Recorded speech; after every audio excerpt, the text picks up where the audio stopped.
سهمش به شکل درست خود انجام بدیم. په کندوز کې د خلکو او حکومت د ملي یووالي مسؤلیتونو تر سرلیک لاندې یوه ستره غونډه ترسره شوه. دا غونډه د افغانستان د خلکو غږ بنسټ لخوا د کندوز د اطلاعات او کلتور ریاست په ګډه همکاري جوړه شوې وه چې پکې د شمال ختیځ زون د ولایاتو چارواکو او استازو ګډون کړی و. چارواکو د دې غونډې موخه د دولت او ملت ترمنځ د واټن کمول یاد کړي او ټینګار یې کړی چې باید د ملي یووالي د پیاوړتیا لپاره منظمو کړنلارو ته کار وشي. د شمال شرق زون یوه لویه غونډه درلودله چې تخار، بغلان، بدخشان ځوانانو، علمای کرامو، ولسي متنفذه قومي مشرانو پکې ګډون کړی و.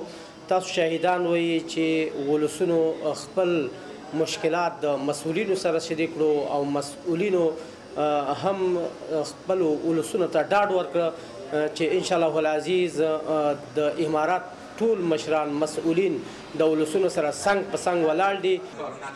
په همدې حال کې د غونډې یو شمېر ګډونوالو د دې ډول برنامو جوړول د افغانانو د یووالي او ملي انسجام لپاره اړین ګڼلي او دې ته ورته غونډو د دوام غوښتنه یې کړې.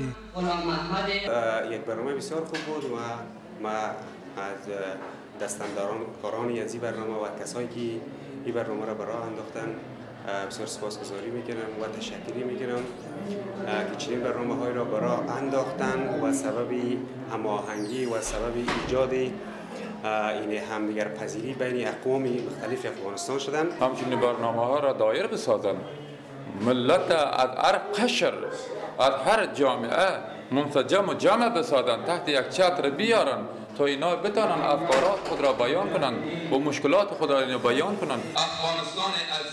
دا غونډه په داسې حال کې په کندوز ولایت کې ترسره شوه چې د افغانستان د خلکو غږ بنسټ هر کال په هیواد کې ورته حمایوي او ولسي برنامې جوړوي او تیر کال هم په کندوز کې ورته برنامه ترسره شوې وه.